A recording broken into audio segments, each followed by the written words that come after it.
Alrighty, howdy folks. Chapter 14, Section 3, Partial Derivatives. I think when I listened to myself, the last lecture I posted, I recorded, it was Section 2, Chapter 14, but I think I read it as Chapter 4. Surprises me how the brain works. I'm looking at number 14, but reading it as 4. Is that a sign of dyslexia, or is dyslexia only right-left kind of a thing?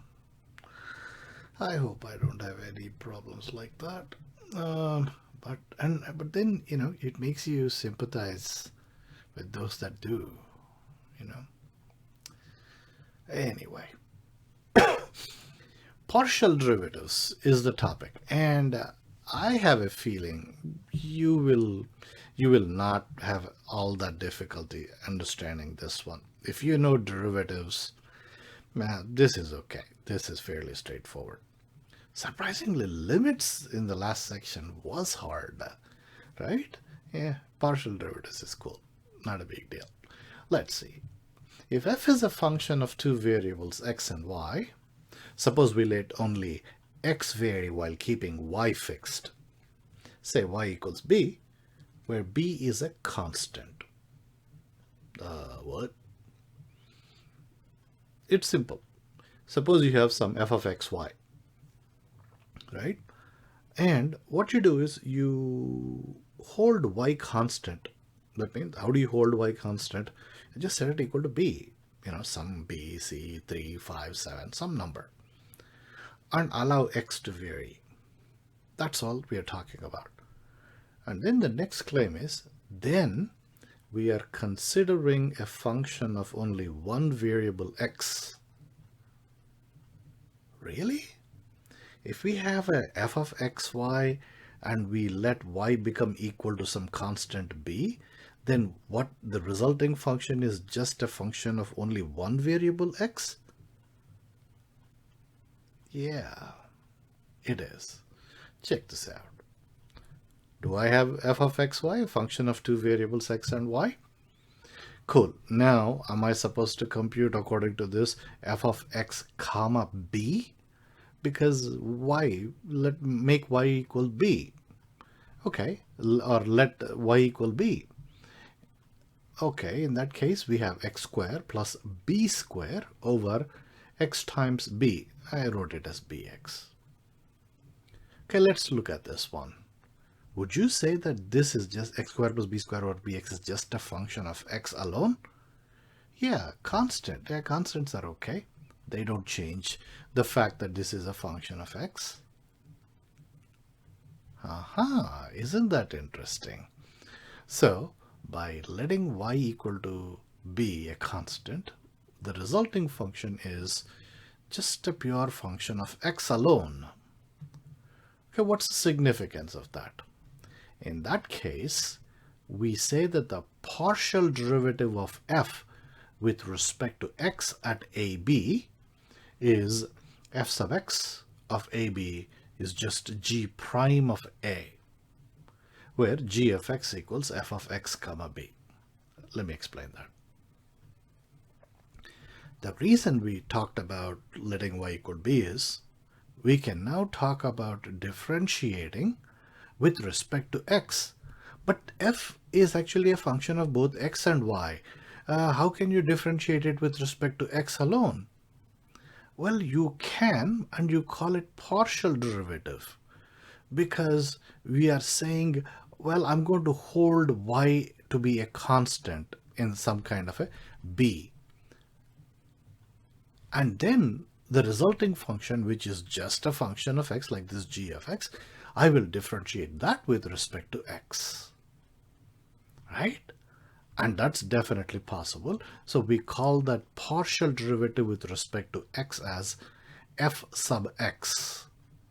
And since we are evaluating this partial derivative of a comma b, where b is fixed, a is the one, x will, we are evaluating the partial derivative of, we are evaluating g prime of a, g prime of x at x equals a to be more precise, this is what we get. Okay? If you understood it, awesome. If you didn't, don't worry about it. I'll give you plenty of examples. Similar to the derivative as a limit applied to a single variable functions. What's that? Derivative is a limit, right? Do you remember that one? F prime of x or f prime of a, let me put it, the derivative at a point. F prime of a is equal to limit as h approaches 0 of f of a plus h minus f of a over h. There's a similar version here. F sub x of a comma b is limit as h approaches 0 of f of a plus h comma b minus f of a comma b over h. When you look at this, the numerator, and notice that we have f of a plus h comma b, the second part is what I'm interested in, comma b, and minus f of a comma b. Do you notice something?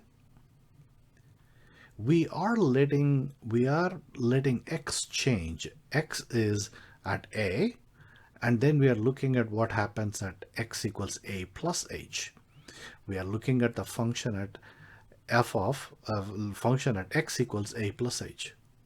But what is interesting is we are holding b the same. That was the whole idea, right? Hold b constant. Hold y constant, and that's why we have y value not changing at all. Okay, so we have f sub x of a comma b defined as this limit.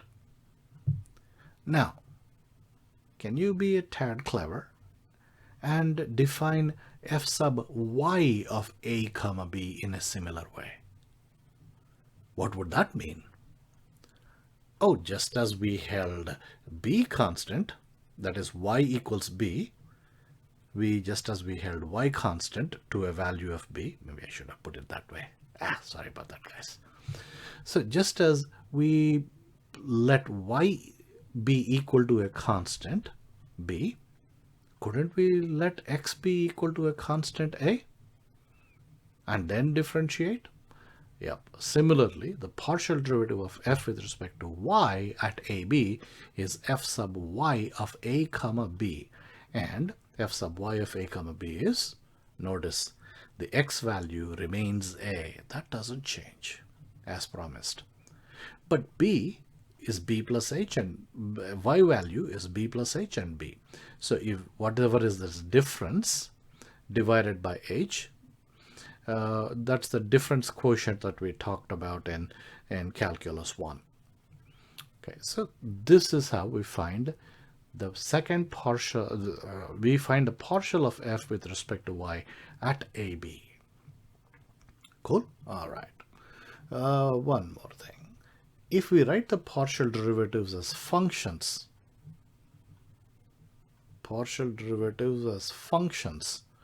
what did we do earlier? We didn't write partial derivatives as functions? No, we didn't. We wrote partial derivatives as at specific points AB, partial derivative of f with respect to x at AB, and at AB, partial f with respect to y at a specific point, but not as a function. What do I mean by that? We don't have partial f with respect to f sub x of x comma y. We have specific AB. That's all I'm trying to say. Okay. If then we have f sub x of x comma y, well, simple. F of x plus h comma y minus f of x comma y. The understanding that you're supposed to gain from this is that once again, we are holding y to be constant. We haven't changed in the difference quotient, because we are differentiating partially with respect to x. And similarly, f sub y, hold x constant and change y value to y from y plus to y plus h and the original y. And this is, now we have partial derivatives of f as functions of x and y. Okay, and we better get familiar with different notations people use. If z equals f of x comma y, we write f sub x of x comma y as before. And sometimes we just simply write f sub x. It is understood that the function is, or if it is understood that the function is a function of two variables x and y, then there is no point in saying f sub x of x and y. And this weird notation, look at that, that funny looking d is what you read as partial. So this is read as partial of f with respect to x. You write as partial f over partial x, but you read it as partial of f with respect to x. Cool? And that's the same thing as partial with respect to x of f of xy, or partial with respect to x of f. I like that part. I definitely want students to know that partial f with respect to x is partial with respect to x of the quantity f. It'll come in very handy when we talk about second derivatives. Okay, so please be sure to remember that way of expressing a partial derivative. And that's equal to partial z with respect to x. Cool. All right. And similarly, partial f sub y of x comma y is the same as f sub y. It is partial f with respect to y, or partial with respect to y of the quantity f of xy, partial z with respect to y. All right. And rule for finding partial derivatives of z equals f of xy. There are a few rules, couple of rules in fact. To find f sub x, regard y as a constant and differentiate f of xy with respect to x. Duh, that's what we're talking about, right? Yep, that's just codifying it, that's it. To find f sub y, regard x as a constant and differentiate f of xy with respect to y. That's the strategy. And armed with that strategy, boy, things become so simple.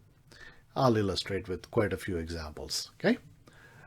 Find the partial derivatives of the function f of xy equals x squared y minus 3y to the 4. Partial derivatives, okay? That means apparently we need to find partial f with respect to x and partial f with respect to y. I'm less likely to use that f sub x notation. Maybe sometimes I will, but I prefer the partial f with respect to x notation for some reason. No, I think yeah, that's okay. Yeah, partial f with respect to x. Okay, how do we do this? The first term is x squared y. Well, think of y as a constant. So if this were to be, say, x squared times a, or ax squared, would you know how to take the derivative with respect to x? Yeah, you'll say a times the derivative of x squared is 2x. A times 2x. Okay, in this case, instead of a, we have a y serving as a constant. So the derivative of the first term, partial derivative of the first term with respect to x, is simply y times 2x, or 2xy. And what's this derivative, partial derivative of the second term with respect to x? That's got to be 0. 3 is 0. 3 is a constant and y is a constant, or y is treated as a constant. So y to the 4 is treated as a constant. So the whole second term is treated as a constant, and so its derivative with respect to x must be 0. That's it. 2xy minus 0. Simple? Yep, I thought so too. Okay, how about partial f with respect to y?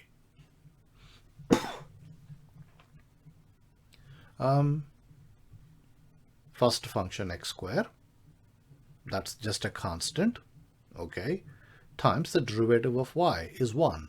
So the derivative of x squared y, partially with respect to y, is just x squared.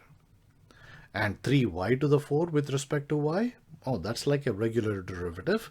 So we apply the power rule. Derivative of y to the 4 is 4y cubed. So 3 times 4 is 12, 12y cubed. X square minus 12y cubed. Is it always this simple, man? More or less. Okay. Find the partial derivative of the function f of x y equals x over x plus y squared. X over the quantity x plus y squared. Right? Cool. That's an interesting one. Partial f with respect to x. With respect to x.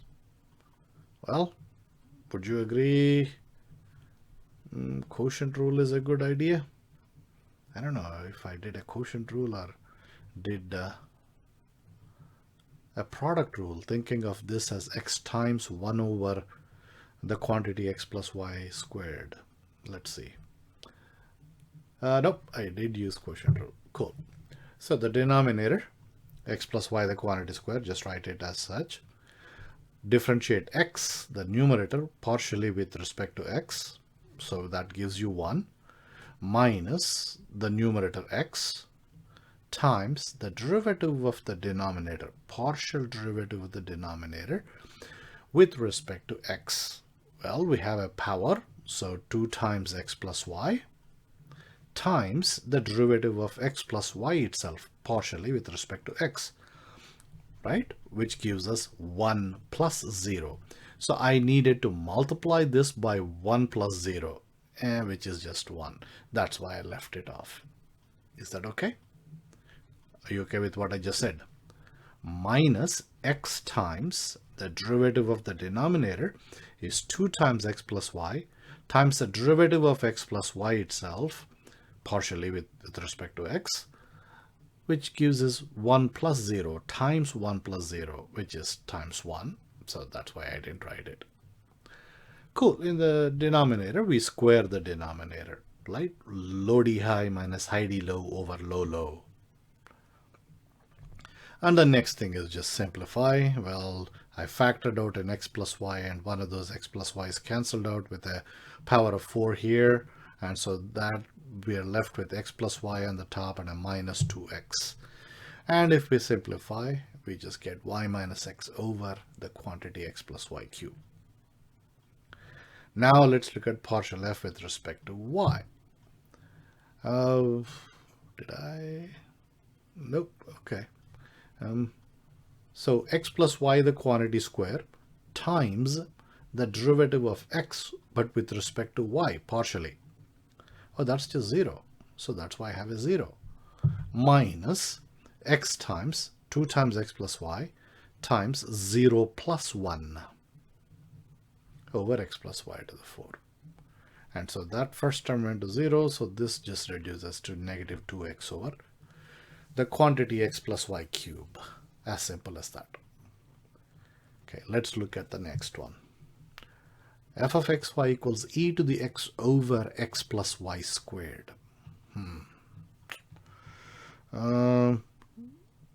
Solution. Partial f with respect to x. Quotient rule, x plus y squared times the derivative of the top is e to the x minus e to the x, the top times the derivative of the bottom, which is just 1 plus 0, so e to the x times 1 over the square of the denominator. Cool. And partial f with respect to y on the other hand, see here I didn't do the quotient rule because I saw that the numerator is just a function of x alone and we are treating it as a constant. I can look at it as a constant times the derivative of 1 over x plus y squared. And 1 over ddx of 1 over x. Let me repeat that. D dx means the regular derivative, d derivative with respect to x, ordinary, of 1 over x is negative 1 over x squared. So I'm looking at this as something quite similar to that, and so I'm saying negative 1 over the denominator square. But then you should not stop there. You must multiply that because of chain rule by the derivative of x plus y square itself, partially with respect to y. So I'm multiplying by 0, derivative of x with respect to y, plus 2y. So 0 plus 2y, which I wrote as 2y. Okay. That simplifies to this thing. Written in a nicer way, comes to this. Simple? I think so too. A partial x to the y. Interesting. Partial f with respect to x. Well, should you treat y as a constant? Yep. So does it look like x to the n? If y is a constant, does it look like x to the sum n? What's the derivative of x to the n? The good old power rule, nx to the n minus 1. So simply yx to the y minus 1. Right? Simple. What about partial f with respect to y? Partial what? Partial f with respect to y. X to the y. What? Isn't that the same thing, man? Yx to the y minus 1? No. Be careful. Why do I say that? Why should you be careful? I got it. Pay attention. What's the regular derivative, d dx of x to the a? A is a constant. Ax to the a minus 1. What's the derivative of a to the x? A to the x. Is that x a to the x minus 1? Nope, it's not. Right? So just as we do not say that the derivative of a to the x is not x, we do not say, I don't want to use double negatives. Just as we do not say the derivative of a to the x is x a to the x minus 1, we should not say partial f with respect to y is yx to the y minus 1. We should not. Okay, so going back, how do we solve this? What's the derivative of a to the x? That's a to the x times natural log of a. You remember that? So this is kind of like that. Partial f with respect to y is x to the y times natural log of x. The a is the constant here and x is the constant here. So the constant raised to the variable times the natural log of the constant. Constant raised to the variable times the natural log of the constant. Same thing. Constant x raised to the variable y times the natural log of the constant. Right? Whoa, Nelly. Find the partial derivatives of the function f of xy equals integral x to y of square root of t cubed plus 1 dt. Yikes. There's nothing to worry about. Do you remember something called FTC? Fundamental Theorem of Calculus. One of the parts of fundamental theorem, it's got two parts. One of the parts says, if you want to find the derivative of an integral d dx of some integral g of x to h of x of f of t dt, that turns out to be f of the upper limit of the integral h of x, that's a composite function, times the derivative of h of x itself, which is h prime of x, minus f of the lower limit of integration g of x times g prime of x.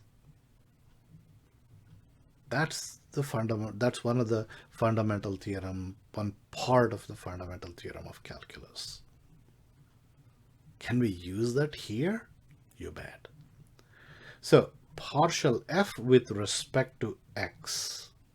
Keep that in mind. We are differentiating f partially with respect to x. So would you say f of t is square root of t cube plus 1? According to this, we need to, our first term needs to be f of h of x. That means f of the upper limit of the integral. So f of y.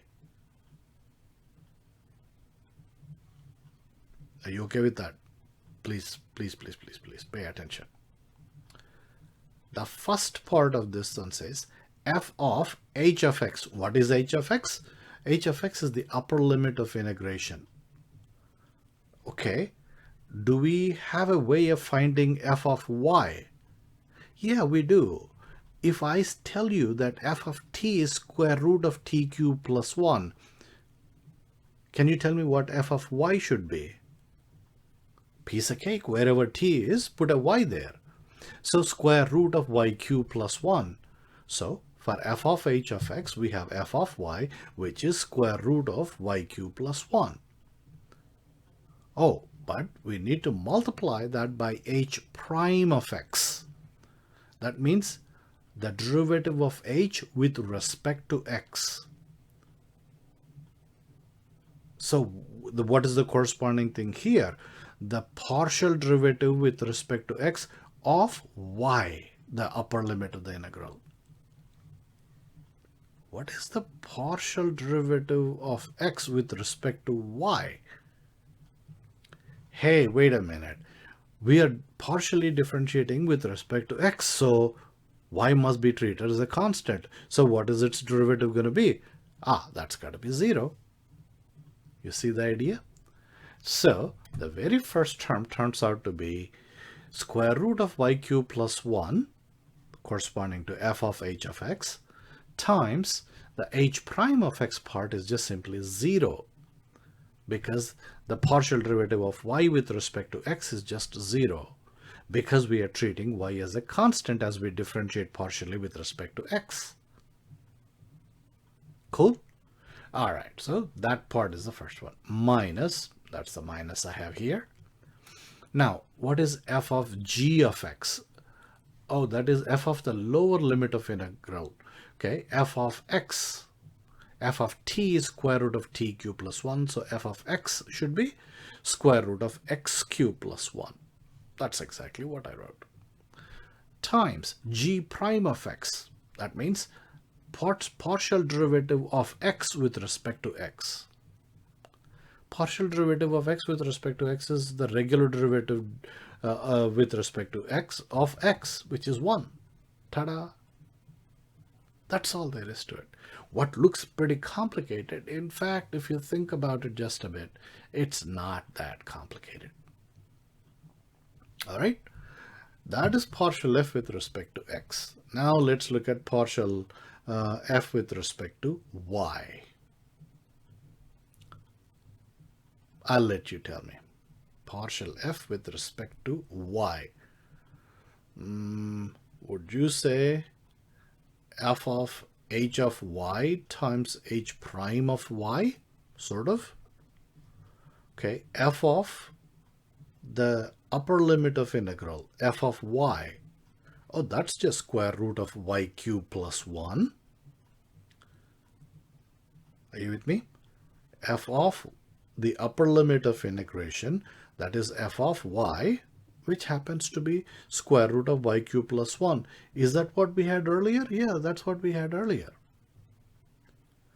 However, we are going to be multiplying that by partial derivative with respect to not x, but y. Why is that? Because we want partial f with respect to y. This time, partial of y with respect to y happens to be 1. So this guy becomes 1, whereas the other one, what an idiot, man. Crud. This will actually become x cubed plus 1. Samuel. Sorry about that. Dot, dot, dot, dot, dot, dot. Yeah, x cubed plus 1. We need to figure out f of the lower limit of integration. So f of x, which is x cubed plus 1. However, we need to multiply by partial with respect to y of x, which happens to be 0. Cool. And when you simplify, this becomes positive square root of y cubed plus 1. It's a pretty nice problem, though. You must agree. All right. Find f sub x of 1 comma 1/2. That means I should have, instead of saying f sub x of, I should have said f sub x at 1 comma 1/2. If f of xy equals y times sine inverse of xy, whoa, we got our work cut out. How do we do this? What are we being asked to find? We are being asked to find partial of f with respect to x first, and then I gave away the trick. I should have asked as a question. In order to find partial f with respect to x, like this is asking at 1 1/2, could we plug x equals 1 and y equals 1/2 into this f of xy and then take its derivative?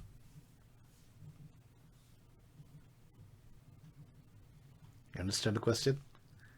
To find f sub x at 1 comma 1/2, piece of cake, man. Find f of 1 comma 1/2 first and then take its derivative with respect to x.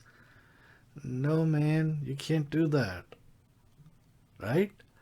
The idea here is you must first find f sub x of x comma y and then plug 1 for x and 1/2 for y. That's the way to evaluate this. Cool?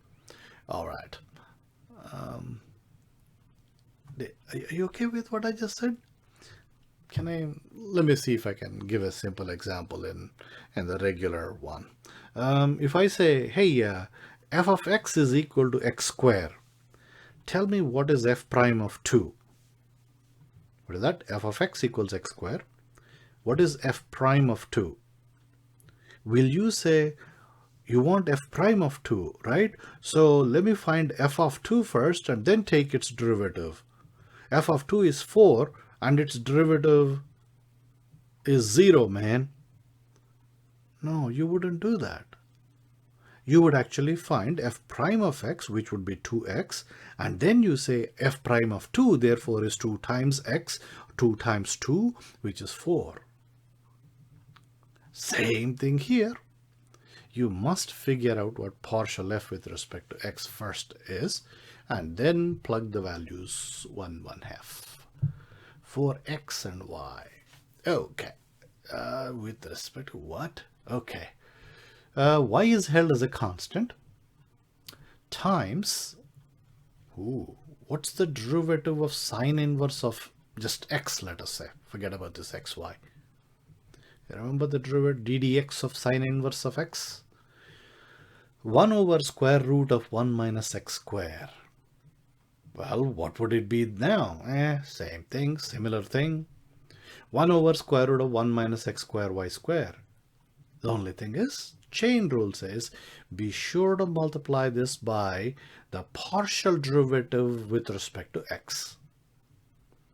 If the argument of sine inverse, what do I mean by argument? The stuff inside sine inverse of something, right? That something is called the argument. If the argument is not a simple x, then we have to apply the chain rule. So 1 over square root of 1 minus xy, the quantity square, which is x squared y squared, times the derivative of xy itself. When I say derivative, I mean partial derivative with respect to x. Oh, that's just y, right? That's it. So this becomes y squared over square root of 1 minus x squared y squared, and plug and chug. F sub x of 1 comma 1/2 Like I said, plug x equals 1 and y equals 1/2, and that just becomes this. Okay, I won't insult you by going through that simple arithmetic. Ooh, I like these. Use implicit differentiation to find a partial z with respect to x and partial z with respect to y given yz plus x natural log of y equals z squared. That's something you have to be crystal clear in your head about this one.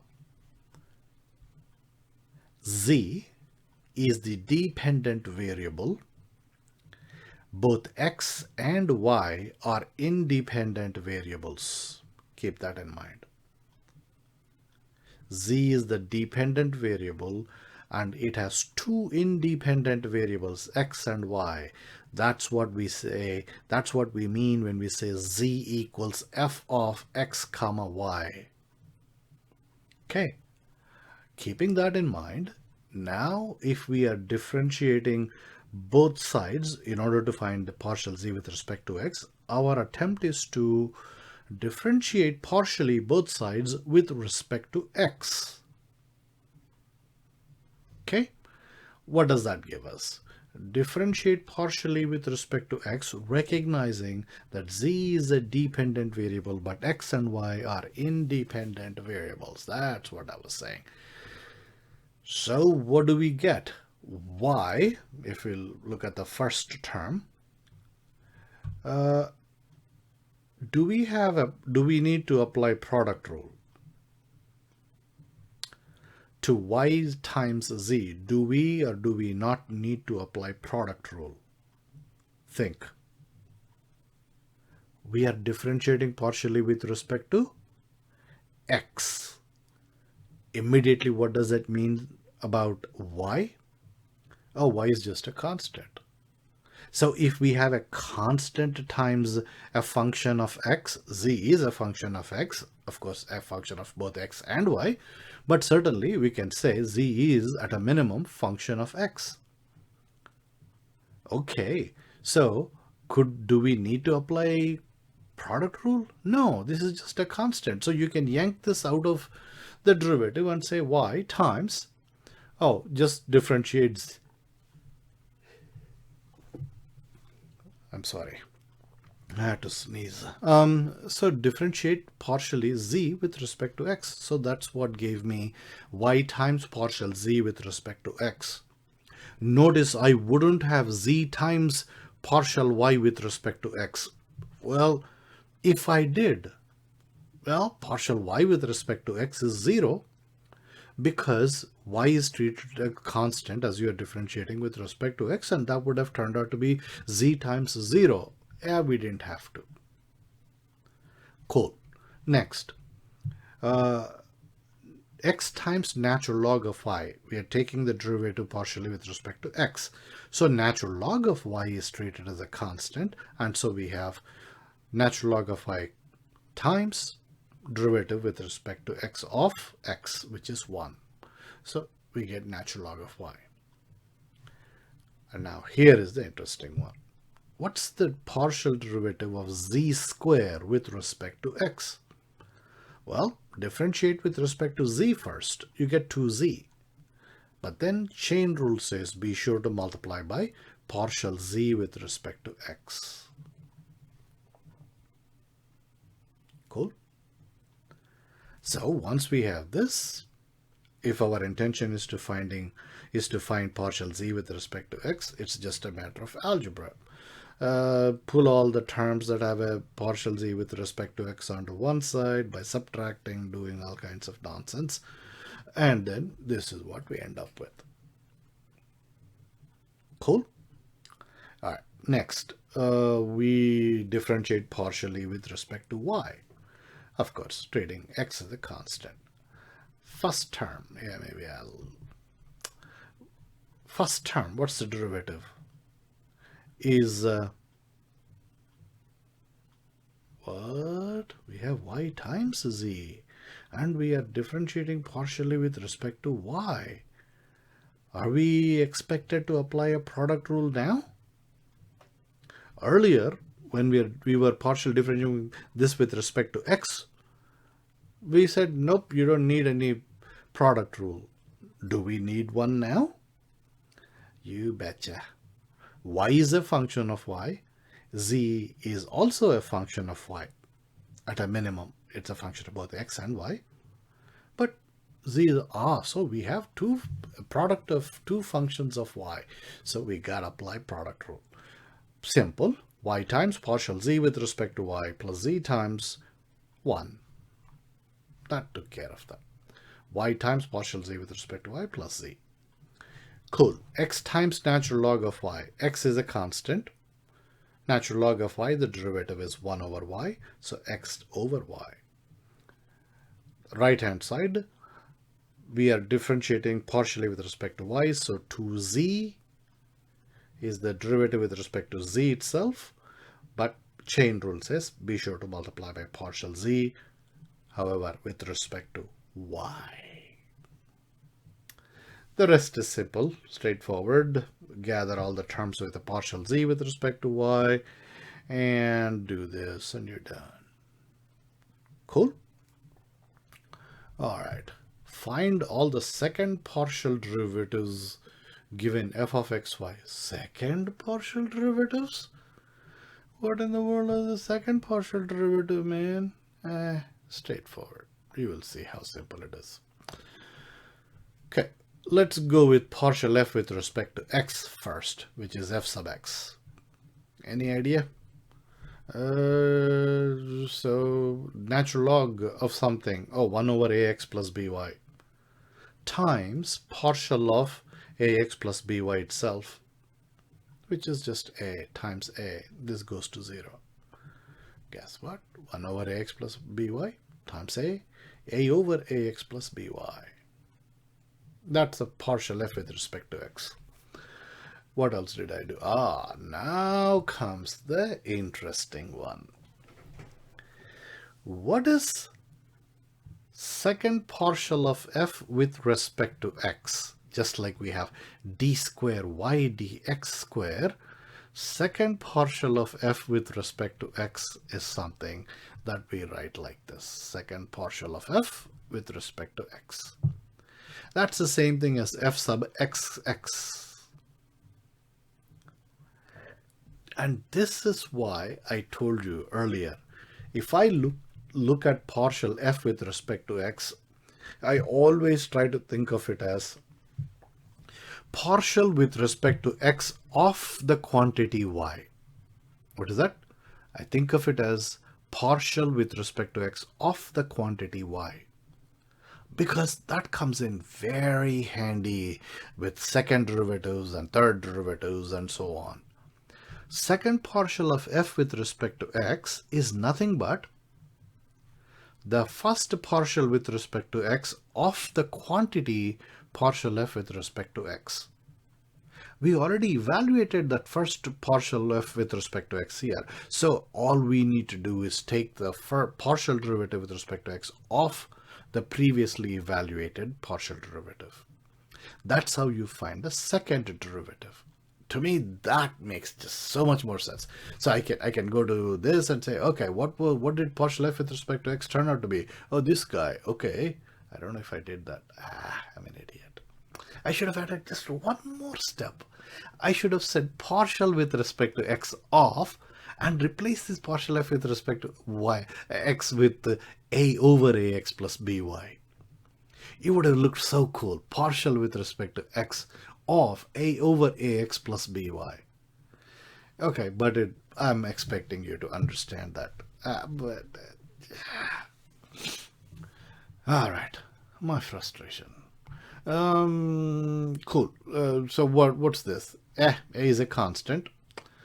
Did I apply? Nah, I didn't apply the quotient rule because the top is a constant. I looked at it as I yanked that a outside times the 1 over x is negative 1 over x squared, the derivative. So I treated it sort of like that. And this times the derivative of ax plus by is a. A times negative 1 over ax plus by square times the derivative of ax plus y itself is a. That's what I did. These second derivatives and things like that, just a tad more tedious, a little bit more work, but conceptually, my hope is that it's not all that difficult. Okay, now there is something else called second partial f with respect to y and x. What is that? Second partial of f with respect to y and x, and it's written as f sub yx. What does in turn it mean? Partial with respect to y of partial f with respect to x. You see that? That is why I love this notation of partial with respect to y of something. And so once again, I wish I had just said, oh, this is equal to partial with respect to y of a over ax plus by. Okay, what does it turn out to be? Again, a is a constant, so the first term would be the same, negative a over ax plus by, the quantity square. The only thing is times the derivative of ax plus by with respect to y. The ax derivative would go to 0, but this would give us a b, so we would have it times b. Can you believe me? I had the sense to say that over here, but I didn't do that over there. Okay. And times b. Negative ab over ax plus by square. That's what this turns out to be. Good? Now, can you imagine a similar partial f with respect to y, folks? That turns out to be b over ax plus by. So, second partial f with respect to y is partial with respect to y of the first partial f with respect to y. So, that turns out to be this. I'm sure you can verify this. I just hope that I didn't goof. Yeah, with respect to y, that makes sense. The second one, I think this is interesting. Second partial f with, we evaluated when it comes to these what are called cross derivatives with respect to y and x and y, right? This is the first one is partial, second partial f with respect to y and x, but now we need the x and y. What's the difference? Oh, the difference is the order in which you differentiate. This turns out to be partial with respect to x of, that is the first one, of partial f with respect to y. So in order to find this, you better find partial f with respect to y first, and then partially differentiate with respect to x. Okay, so we got that to be this, and so when you evaluate it, we get negative ab over ax plus by squared.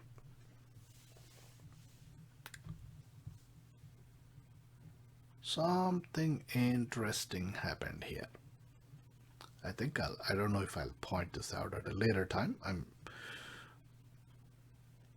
What did second partial f with respect to y and x turn out to be? And what is it with respect to x and y turn out to be? This guy and this guy. Wait. Dang. They are the same, man. Yep. So there is a theorem that actually talks about this.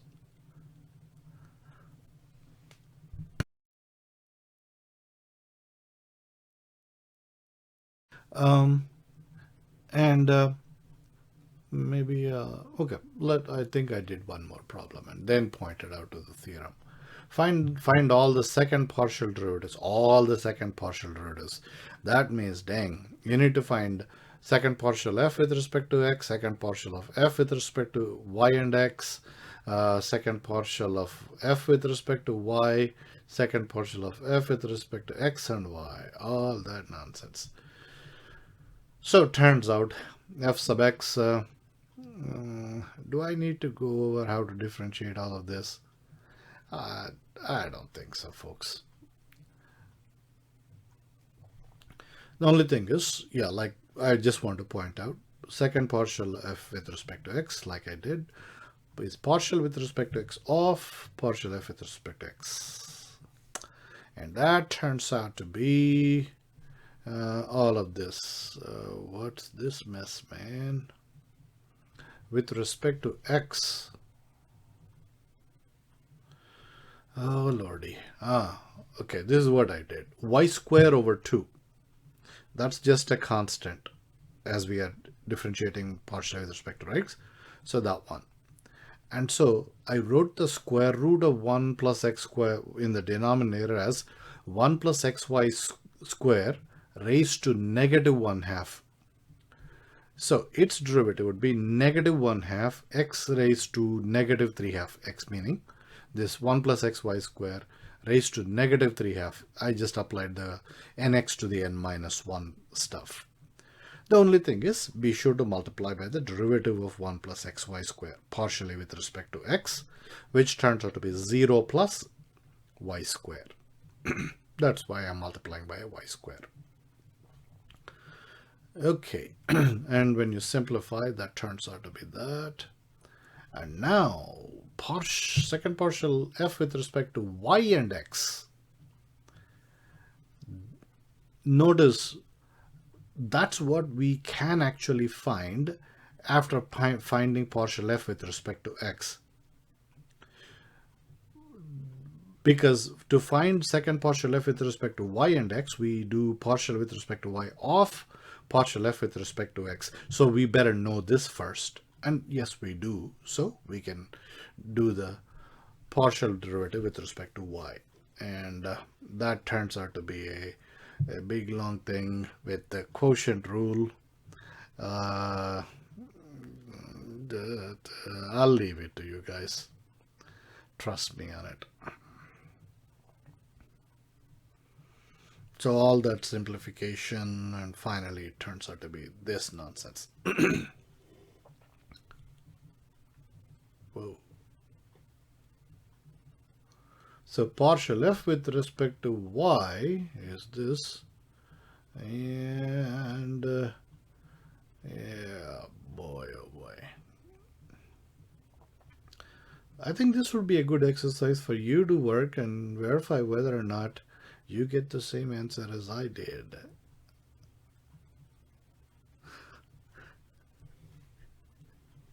The box just showed up by itself all this time. All right, so this is what you do. What? In the two previous problems, we noticed that second partial f with respect to xy is the same as second partial of f with respect to y and x. While that observation doesn't constitute proof, it does lead to Clairaut's theorem.